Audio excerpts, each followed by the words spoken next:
والصلاة والسلام على رسوله محمد وعلى آله وأصحابه أجمعين. أعوذ بالله من الشيطان الرجيم. بسم الله الرحمن الرحيم.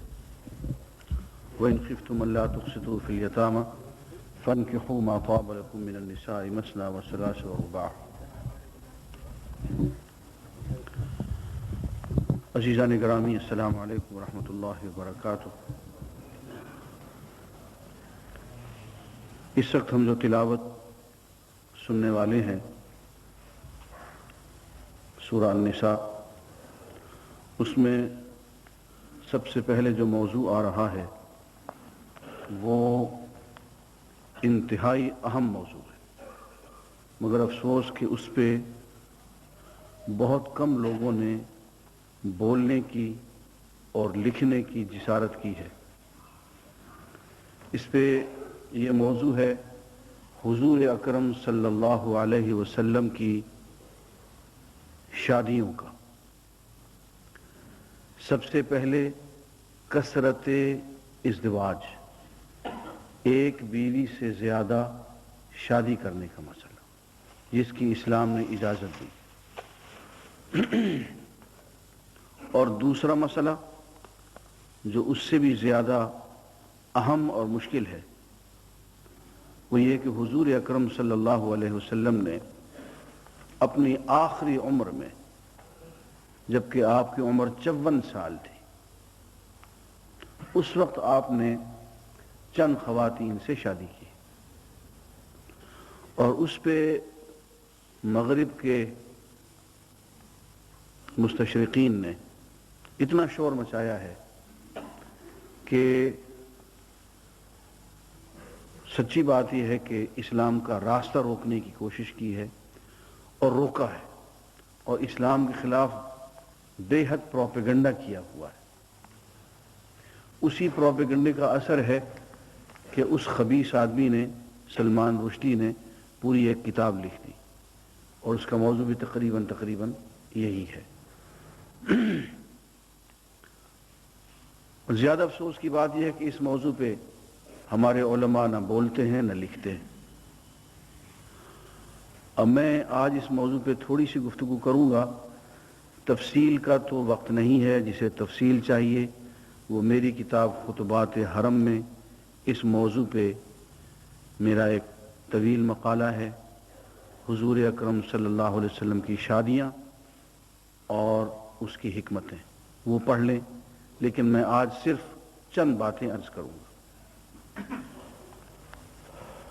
پہلی بات غور سے سن لیں، وہ یہ ہے کہ انسانی فطرت اس طرح کی ہے کہ اس کے مزاج میں کثرت ازدواج موجود ہے. صرف انسانوں میں ہی نہیں بلکہ تمام حیوانوں میں، تمام جانوروں میں. آپ یہ کہیں نہیں دیکھیں گے کہ جانوروں میں ایک مادہ فیمینن اس کے کئی ہسبینڈ ہوں، کبھی نہیں دیکھیں گے. لیکن یہ آپ ہمیشہ دیکھیں گے کہ جانوروں میں ایک نر میسکولن کی کئی بیویاں ہوں گی. آپ کوئی سا بھی جانور پال کے اپنے گھر میں دیکھ لیں، اس پہ آپ کو خود بخود مشاہدہ ہو جائے گا. یہ انسانی فطرت ہے. یعنی جس نے مرغیاں پالی ہیں وہ بھی جانتا ہے، جس نے گائیں بھینسیں پالی ہیں وہ بھی یہ بات جانتا ہے، جس نے بھیڑ بکریاں پالی ہیں وہ بھی یہ بات جانتا ہے. تو یہ انسانی فطرت ہے. اس کا سرے سے انکار کر دینا یہ بات غلط ہوگی. دوسری بات، ہمیں یہ تاثر ملتا ہے عام طور پہ مغربی رائٹرز کی کتابوں سے کہ یہ اسلام کا ہی جرم ہے کہ اس نے ایک سے زیادہ 2 3 4 بیویوں کی اجازت دے دی. میرے عزیز، ایسا نہیں ہے. اسلام نے بندش لگائی ہے. اسلام سے پہلے ایک مرد کے پاس 40-50 بیویاں عام طور پہ ہوا کرتی تھی. وہ لوگ جو کھاتے پیتے تھے ان کے حرم بہت بڑے بڑے ہوتے تھے. دور نہ جائیں، وہی لوگ جو اسلام پہ سب سے زیادہ اعتراض کرتے ہیں انہی کی بائبل اٹھا کے دیکھ لیجئے.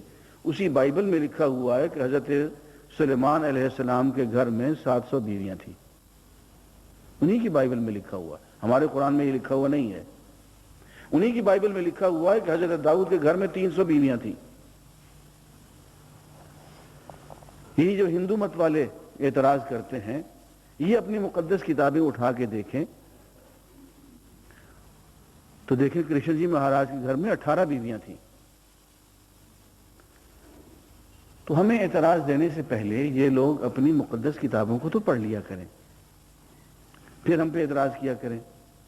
اسلام نے یہ 200 بیویاں، 300 بیویاں، 30 بیویاں، 40 بیویاں سب ختم کر کے زیادہ سے زیادہ 4 کی گنجائش رکھی ہے، اور وہ بھی مشروط طور پہ، شرائط کہتا ہے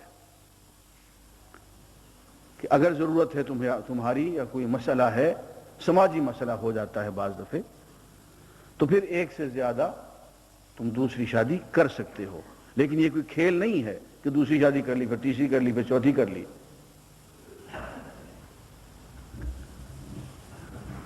سعودی عرب میں اور گلف سٹیٹس میں عربوں نے اس چیز کو کھیل بنایا ہوا ہے. ان کی نظر میں عورتیں کھیل بن جاتی ہیں، اور پھر وہ باہر کے ملکوں کے دورے کرتے ہیں شادیاں رچانے کے لیے. تو سعودی ٹیلی ویژن میں ہی میں نے ایک مرتبہ یہ بات سختی سے کہی تھی کہ دیکھو، قرآن کے اس حکم کو مذاق نہ بناؤ، یہ مذاق نہیں ہے. دوسری شادی کی بھی اجازت ہے تو بہت کڑی شرائط کے تحت، جو کہ عام طور پہ لوگ پوری نہیں کر سکتے. ہماری ہمسائیگی میں ایک بزرگ رہا کرتے تھے، وہ مجھے مسجد میں پوچھنے لگے کہ میں دوسری شادی کرنے لگا ہوں، مجھے اس کی اجازت ہے نا؟ میں نے کہا جی نہیں. کہنے لگا قرآن میں تو لکھا ہوا. میں نے کہا تمہارے لیے لکھا ہوا نہیں ہے، وہ ہمارے لیے لکھا ہوا ہے.